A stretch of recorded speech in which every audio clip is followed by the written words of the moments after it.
السلام علیکم۔ منشی پریم چند صاحب کا افسانہ پرانی حویلی یا گلی کا دھندلا۔ گاؤں کے کنارے ایک پراسرار سی پرانی حویلی تھی۔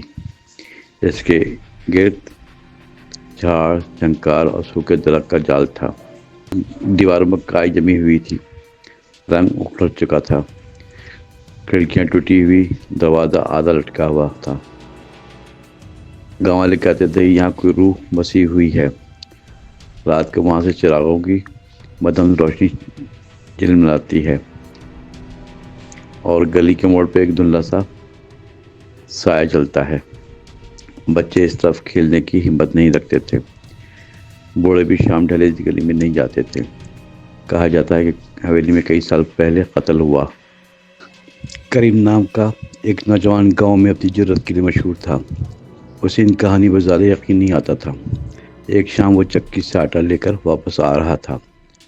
ہوا میں سردی اور گلی میں گہری خاموشی تھی۔ موڑ پر اچانک ایک دھندلا سا سایہ ابھرا۔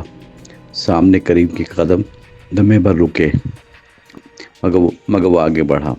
سایہ آہستہ آہستہ پرانی حویلی کی طرف بڑھنے لگا۔ کریم نے سوچا آج اس راز کو ضرور کھولنا ہے۔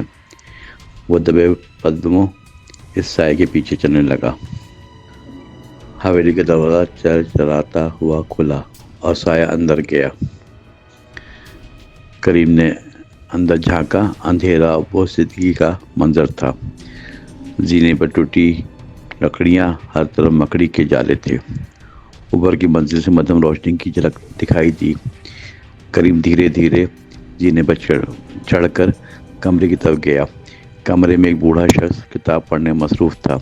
اس نے کریم کو دیکھ کر مسکرا کر سلام کیا۔ کریم حیران ہوا۔ آپ کون ہیں؟ یہاں کیوں رہتے ہیں؟ بوڑھے نے کہا میں علم اور سکون کا مسافر ہوں۔ یہاں دنیا کے شور سے دور کتابیں پڑھتا اور لکھتا ہوں۔ گلی کا دھندلا چراغ کی روشنی اور دھند کا میل ہے۔ کریم نے سکون کا سانس لیا اور حقیقت سمجھ لی۔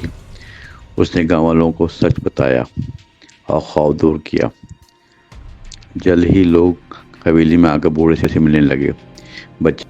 بچے وہاں پڑھنے اور کھیلنے آنے لگے۔ خوشی خوشی گاؤں میں علم اور روشنی کی نئی لہر دوڑ گئی۔ گلی کا دھندلا اب روشنی اور امید کی علامت بن گیا۔